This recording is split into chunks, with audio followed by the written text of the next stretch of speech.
Hello दोस्तों, welcome to my YouTube channel. तो आज हम लोग बात करने वाले हैं क्लास 12th के पॉलिटिकल साइंस पर। तो आज का हमारा जो वीडियो है वो हमारा क्या है, पार्ट 2 है पॉलिटिकल साइंस पर। क्योंकि हम लोगों ने कल पार्ट 1 में क्या बात किए थे क्या नेहरू का दृष्टिकोण क्या था भारत के विकास करने पर, और विभाजन विस्थापन आखिर भारत से पाकिस्तान को किस प्रकार से अलग किया गया, क्या आधार था, इन सभी बातों पर हम लोगों ने चर्चा किया था। राष्ट्र निर्माण की चुनौती वाला जो आप देख रहे हैं आज का टॉपिक कल ही हम लोग लेते, लेकिन काफी गर्मी होने की वजह से हम लोग उसको नहीं लिए थे। तो आज हमारा पार्ट 2 में राष्ट्र निर्माण की चुनौती रहेगा। उनके बाद रजवाड़ा का विलय रहेगा, अर्थात रजवाड़ा हम लोग उसको बोलते हैं। तो आपको पता होगा जिस समय 1947 से पहले अंग्रेज था, अंग्रेज जो हमारे यहाँ शासन करता था, उस समय भारत में बहुत से क्या होते थे, रजवाड़ा होते थे। राजा क्या करते थे, शासन चलाते थे और अंग्रेज को क्या करते थे, लगान देते थे। उन सभी रजवाड़ा, उन सभी का जो क्षेत्र था उससे मिलाकर राष्ट्र का निर्माण करना था। उसको किस प्रकार से विलय किया गया, और दो तीन जिसमें मणिपुर, आपको पता मणिपुर, हैदराबाद और जम्मू कश्मीर का मामला जो सामने आता है उसको हम नेक्स्ट वीडियो में देखेंगे। सिर्फ विलय किस प्रकार से किया जाता है उसको इस वीडियो में देखेंगे, और राष्ट्र निर्माण में जो चुनौती आता है उनको इस वीडियो में हमको देखना है। जो पार्ट 1 वीडियो नहीं देखें उसको जाके देखें, तब आपको ये वीडियो पूरी तरह से समझ में आ जाएगा। तो चलिए स्टार्टिंग करते हैं। आज का हमारा टॉपिक, सबसे पहला टॉपिक रहेगा राष्ट्र निर्माण में चुनौती करने में क्या समस्या आता है। याद रखिएगा, राष्ट्र निर्माण की चुनौती करने में तीन समस्या बहुत ही मेन आता है, और बहुत ही प्रमुख समस्या है। वो तीनों समस्या आपको क्लियर रहना चाहिए, क्योंकि कई बार दीर्घ उत्तरीय प्रश्न में पजनमड़िया के तौर पर पूछा गया है, इसलिए ये हर वक्त आपको याद रखना होगा। पहला आ जाता है आपका एकता स्थापित करने का। पहला आ जाता है भारत राष्ट्र निर्माण की चुनौती में एकता स्थापित करना। एकता स्थापित करना क्यों आता है उसको पहले समझेंगे। एकता स्थापित करना, नोट्स के लिए आपको बता दें डिस्क्रिप्शन में दिए गए लिंक से टेलीग्राम से जुड़िए, अन्यथा टेलीग्राम से यहाँ से नहीं जुड़ पाते हैं तो स्क्रीनशॉट लीजिए, नहीं तो टेलीग्राम पे जाके जो चैनल का नाम है उसको सर्च कीजिए, सक्सेस का लोगो लगा हुआ मिलेगा, वहां से ज्वाइन कीजिए, वहां आपको इसका नोट्स मिल जाएगा। तो सबसे पहली बात था कि मुख्य तौर पर भारत के सामने जब भारत से पाकिस्तान को अलग कर दिया गया, भारत से किसको अलग कर दिया, पाकिस्तान को, उस समय क्या होता है कि भारत को एक तरह से लोकतंत्र के अंदर क्या लाना, भारत को एक तरफ से लोकतंत्र के अंदर लाके क्या करना था, विकास करना था। लेकिन राष्ट्र निर्माण में तीन चुनौती सबसे पहली बात बड़ी आता है। सबसे पहला बात होता है एकता स्थापित करने का। यह बात को आप जानते हैं, क्या विभाजन जो किया गया था वह धर्म के आधार पर किया गया था, और इसी कारण से क्या हुआ था, दंगा फसाद हुआ था। तो सबसे पहली बात, किसी भी देश का क्या करना, निर्माण करने से पहले, उसका विकास करने से पहले एकता वहां सभी लोगों में होनी चाहिए। पहली बार तत्कालिक चुनौती एकता के सूत्र में बंधे भारत को गढ़ने की थी, जिसमें भारत समाज की सारी विविधताओं के अलग जगह हो। भारत अपने आकार और विविधता में किसी महादेश के बराबर था। यहाँ अलग अलग बोली बोलने वाले लोग थे, सभी की संस्कृति अलग थी, सभी को लेकर क्या करना था, भारत का विकास करना था। इसलिए सबसे पहले जो बात आता है भारत के राष्ट्र निर्माण में, तो एकता स्थापित करने का, अर्थात एकता जब तक स्थापित नहीं होता तब तक राष्ट्र का निर्माण नहीं होता। क्योंकि भारत में आपको पता होगा बहुत सारे लोग रहते, बहुत से धर्म संस्कृति के लोग रहते हैं, और सभी में क्या करना था, एकता स्थापित करना सबसे पहला राष्ट्र निर्माण की चुनौती थी। क्योंकि बंटवारे के कारण सबके अंदर क्या था, संप्रदायवाद वाला भावना था, इसलिए एकता स्थापित करना किसी चुनौती से कम नहीं था, खास करके भारत में। दूसरा पॉइंट आपका आ जाता है, लोकतंत्र कायम करने की। दूसरा पॉइंट आता है आपका लोकतंत्र कायम करने की। दूसरा पॉइंट क्या आता है, लोकतंत्र कायम किस प्रकार से किया जाए। दूसरा पॉइंट हमारा बहुत इंपॉर्टेंट आता है कि लोकतंत्र को कायम किस प्रकार से किया जाए। याद देखिए, ये आपका दीर्घ उत्तरीय में पूछा जाता है, जब इस चैप्टर का प्रश्न उत्तर करेंगे तो आपको वहां हम इसको बताएंगे, ठीक है। तो लोकतंत्र स्थापना की चुनौती आ जाता है। देखिए, सभी लोग क्या करते 1947 से पहले क्या करते थे, राजा रजवाड़ों का शासन था, तो सबको राजा वाला बात आता था कि राजा ही सब कुछ होता था। सबके मन में यही एक भावना क्या था, जो होता है राजा ही होता है, हम लोग कुछ नहीं होते। लेकिन लोकतंत्र में क्या था, आपको पता होगा, जनता ही इसमें सब कुछ होगा। तो सबको ये बात बताना मुमकिन नहीं था। क्या लोकतंत्र होता क्या है, पूरी इतनी बड़ी आबादी में क्या आप ये बात सक्षम है, क्या सबको बताया जा सकता है लोकतंत्र का मतलब क्या है, खास करके उस समय 47 के समय में। इसलिए लोकतंत्र कायम करने की दूसरी सबसे बड़ी समस्या रहा है। और इस तरीके से लोकतंत्र स्थापित करने के बाद चुनाव करवाना कोई बहुत बड़ी समस्या से कम नहीं था। इसलिए हमारा दूसरा पॉइंट क्या था, लोकतंत्र कायम करने की। क्योंकि लोकतंत्र के बारे में व्यक्ति को कुछ भी नहीं पता था। उस समय साक्षर की बात करें तो साक्षर 10 से 15% ही भारत में था। और उस स्थिति में लोकतंत्र का मतलब समझाना लोगों को किसी दूसरी बड़ी चुनौती से कम नहीं था। इसलिए दूसरी चुनौती हमारा क्या हो जाता है, लोकतंत्र कायम करने की। तीसरा चुनौती आता है विकास करने की। तीसरा चुनौती आता है विकास करने की। तीसरी चुनौती आती है विकास करने की। आखिर देश में विकास किस प्रकार से किया जाए ताकि सभी वर्गों के लोगों का विकास हो सके, चाहे वो अमीर वर्ग हो या गरीब वर्ग हो, अनुसूचित जाति हो या अनुसूचित जनजाति हो। सभी का किस प्रकार से विकास किया जा सके ताकि सभी का समावेशी विकास हो सके। इसलिए ये तीनों जो आप पॉइंट देख रहे हैं, राष्ट्र निर्माण के समय सबसे बड़ी तीन चुनौती थी। पहली बात था क्या, एकता स्थापित करने का। बंटवारे के कारण क्या हुआ था, लोगों में हिंसा की भावना जग गई थी। वे एक दूसरे के खून के प्यासे हो गए थे। क्योंकि बंटवारे में आपको हम पढ़ाए थे वहां किस प्रकार से दंगा फसाद हुआ था। इसलिए विकास करने से पहले क्या पॉइंट आ जाता है, एकता स्थापित करने की। लोगों में एकता होनी चाहिए। दूसरी बात क्या आ जाती है, लोकतंत्र कायम करने की। और लोकतंत्र में जनताओं को कुछ अधिकार दिया गया, उन सभी बातों को जनता को बताना बहुत ही चुनौतीपूर्ण रहा। और तीसरी बात था विकास करने की। आखिर विकास किस प्रकार से किया जाए, क्या कि समाज में समूचे समाज का भला हो, गरीब से गरीब तबकों का, अमीर से अमीर वर्गों का। ये आपका तीन चुनौती था। आई होप आपको याद हो गया होगा। राष्ट्र निर्माण करने में तीन चुनौती था। पहला था एकता स्थापित करने का, दूसरा लोकतंत्र कायम करने का, तीसरा विकास करने की। जब प्रश्न उत्तर करेंगे तो आपको वहां बढ़िया से इसको क्लियर कर देंगे। अब चलिए हम लोग लेते हैं रजवाड़ों का विलय को। देखिए हम टॉपिक बाय टॉपिक इसलिए क्लियर करा रहे हैं कहीं कि आपको किसी भी प्रकार का दिक्कत नहीं होना चाहिए। एग्जाम में आप आसानी से प्रश्न उत्तर को बना पाएंगे। ठीक है, तो चलिए हम लोग देखते हैं रजवाड़े के विलय को। ठीक है, आई होप आपका स्क्रीनशॉट ले लिए होंगे। उसके बाद तो हम नोट्स के लिए आपको बता ही चुके हैं पहले।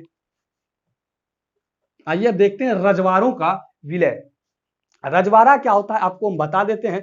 रजवाड़ा क्या था, सबसे पहली बात जानिए, अंग्रेज हमारे यहाँ क्या करने के आया था, शासन करने के लिए। और सबसे मेन पॉइंट इसका क्या था, लगान वसूल करना, अधिक से अधिक यहाँ पर क्या करना था, लाभ कमाना था। इस उद्देश्य से कई क्षेत्र ऐसा था भारत में जहां पर क्या था, रजवाड़ा राजा का ही क्या था, कठपुतली की तरह इसको राजा बना दिया गया था। और यही क्या करता था, सही प्रकार का कार्य करता था। अपने क्षेत्र का लगान वसूल कर किसको दिया करता था, अंग्रेज को दिया करता था। अंग्रेज का सबसे बड़ा मेन पॉइंट क्या था, उसे अधिक से अधिक फायदा कमाना था। इसलिए कुछ क्षेत्रों में राजा कठपुतली की तरह रहता था। जैसे कि हैदराबाद में था आपका, मणिपुर में था, इस सब में क्या था, राजा था। लेकिन राजा पर कौन शासन करता था, अंग्रेज। तो वास्तविक रूप में देखे तो अंग्रेज का ही राज में शासन होता था, लेकिन राजा एक नाम का था। और इसी प्रकार से जितना भी क्षेत्र था उसी को क्या बोला गया था, रजवाड़ा, अर्थात रजवाड़ों का क्षेत्र था। तो इस प्रकार से भारत जब 1947 ईस्वी में आजाद होता है तो भारत में कुल रजवाड़ों की संख्या 565 थी। कहीं पर आपको 562 ही मिलेगा, तो करेक्ट इसका आप देख लीजिए कहीं से, नहीं तो 565 तो करेक्ट ही इसका है। ठीक है, 565 था। अब बात आ जाती है, क्या रजवाड़ों को किस प्रकार से भारत में मिलाया जाए तो भारत का एक राष्ट्र निर्माण हो सके। यानी कि राष्ट्र निर्माण करने के लिए रजवाड़ों का मिलाना बहुत ही जरूरी था, क्योंकि बिना रजवाड़ों को मिलाए हुए भारत के विकास की बात नहीं कही जा सकती थी। तो रजवाड़ों के विलय में ही आपका कश्मीर की समस्या आता है, हैदराबाद का समस्या आता है, मणिपुर की समस्या आता है। ये तीनों को हम लोग तीसरी वीडियो में देखेंगे और चौथी वीडियो में हम लोग भाषा की आधार पर राज्य का गठन होगा उसको देख लेंगे। लेकिन रजवाड़ा का जो 565 रजवाड़ा, इसको किस प्रकार से मिलाया गया, इसका आधार क्या था, इसको सिर्फ आज हम लोग इस वीडियो वीडियो में देखेंगे। सबसे पहली बात यह था, ब्रिटिश इंडिया दो हिस्सों में था, एक ब्रिटिश प्रभुत्व वाला और भारतीय प्रांत, तो दूसरा देसी रजवाड़ा। पहला क्या था, कह रहा है भारत पर दो प्रकार का शासन था 47 से पहले। एक था क्या, डायरेक्ट अंग्रेज शासन करता था, और दूसरा पर क्या था, देसी राजा जो था वो शासन करता था। और देसी राजा पर भी किसका शासन था, अंग्रेज का शासन। देसी राजा किसका शासन था, तो अंग्रेज का था। वास्तविक रूप में पूरा शासन कौन करता था, अंग्रेज करता था, लेकिन देसी राजा जो अपने क्षेत्र में काम करता था और पूरा लगान किसको देता था, अंग्रेज को। तो इसी को देसी राजा को ही क्या कहा गया, रजवाड़ा कहा गया। क्या कहा गया, रजवाड़ा। क्लियर है, रजवाड़ा किसको बोला गया, ठीक है। तो भारतीय प्रांत सीधे अंग्रेज के नियंत्रण में दूसरी और छोटे आकार के कुछ राज था जिन्हें रजवाड़ा कहा जाता था। जो छोटा छोटा राज्य में छोटा छोटा राजा होता था उसी को क्या कहा जाता था, रजवाड़ा कहा जाता था। नेक्स्ट देखते हैं, आजादी के तुरंत पहले अंग्रेजी शासन ने घोषणा भारत के ब्रिटिश प्रभुत्व के साथ रजवाड़े के ब्रिटिश अधीनता से आजाद हो। अंग्रेज राज नजरिया यह था कि रजवाड़े अपनी मर्जी से चाहे तो भारत या पाकिस्तान में शामिल हो जाए या स्वतंत्र अस्तित्व बनाए रखे। देखिए रजवाड़े का यहाँ थोड़ा सा समस्या, रजवाड़ा क्या करता है यहाँ पर, इसको समझिए। रजवाड़ा समस्या किस प्रकार से उत्पन्न करता है, यहाँ पर अंग्रेज जाते जाते भी कमीनापंथी देखिए कितना खतरनाक करता है, ध्यान से देखिएगा। जब 1947 ईस्वी में भारत क्या होता है, आजाद। पहली बात क्या था, कुछ क्षेत्र पर किसका था, कुछ क्षेत्र पर रजवाड़ा करता था और कुछ क्षेत्र पर ब्रिटिश शासन था। जितना ब्रिटिश शासन था वो तो आजाद हो गया, लेकिन जो क्षेत्र रजवाड़ा पर राजा शासन करता था तो उसको क्या कहा अंग्रेज, क्या वो भारत में मिल जाए। उसको तीन ऑप्शन दिया, भारत में रहे या पाकिस्तान में चल जाए। देखिए अंग्रेज क्या कह रहा है, पाकिस्तान में चले जाए या स्वतंत्र रहे। देखिए अंग्रेज यहां पर क्या कहता है, रजवाड़ों के लिए एक बात क्या कहता है, 1947 में भारत आजाद होने पर क्या तीन ऑप्शन देता है रजवाड़ा को, भारत में ही रहे या पाकिस्तान में चले जाए या स्वतंत्र रहे। यानी भारत में मिल जाए या पाकिस्तान में चले जाए या स्वतंत्र रहे। देखिए जब उनमें से बहुत सारा क्या करता है, स्वतंत्र रहने की बात कहता है। और भारत में अखंडता के लिए सबसे बड़ी चुनौती यह था कि भारत में एक सूत्र को बांधने के लिए जितना भी रजवाड़ा था 565 के आसपास था, सभी को एक साथ करना था। तो यह सबसे बड़ा समस्या आ गया था, क्या रजवाड़ों को किस प्रकार से एक साथ किया जाए। तो इसी संदर्भ में आप सरदार वल्लभ भाई पटेल का नाम सुने होंगे, जिसको लौह पुरुष के नाम से भी जाना जाता है। वह इन सभी रजवाड़ों को मिलाने में उनका सबसे बड़ा योगदान रहा था, इसलिए उसे लौह पुरुष भी कहा जाता है। तो 1947 में याद रखिएगा, रजवाड़ों के सामने तीन ऑप्शन था। पहला कि भारत में मिल जाए, दूसरा पाकिस्तान चले जाए, तीसरा क्या स्वतंत्र रहे। ये तीन ऑप्शन क्या था, रजवाड़ों के पास था। और उसमें से कुछ राज्य क्या करता, स्वतंत्र रहने की घोषणा करता। उसको हम लोग कल देखेंगे, 2-3 राज्य के बारे में। उसके बाद अन्य सभी को भारत में मिला लिया जाता है। समय ने जल्दी ही अपने तेवर दिखाना शुरू किया। सबसे पहले त्रावणकोर का राजा अपने राज्य को आजाद रखने की घोषणा करता है। अगले दिन हैदराबाद का निजाम ने ऐसी घोषणा करता है। मसलन भोपाल का नवाब संविधान सभा में शामिल होना चाहता था। सबसे पहली बात, जब ये तीनों बात घोषणा कर दिया गया तो समय रहते ही सभी लोग अपनी बातें, रजवाड़ा बातें रखने लगा। सबसे पहला आपका त्रावणकोर का राजा आता है। वो क्या कहता है, वो हम अपना क्षेत्र को, अपना जो रजवाड़ा का क्षेत्र था, त्रावणकोर का राजा क्या कहता है, हम अपना क्षेत्र को आजाद रखेंगे, यानी कि स्वतंत्र रखेंगे। उनके बाद हैदराबाद का निजाम कहने लगता है। इसी प्रकार से जितना भी रजवाड़ा था, सभी के रजवाड़ा क्या कहने लगा, हम लोग क्या करेंगे, स्वतंत्र रहेंगे। और सरकार का नजरिया यह था क्या रजवाड़ों की अपनी मर्जी से रास्ता चुनने के लिए छोड़ दिया जाना चाहिए। रजवाड़ों शासक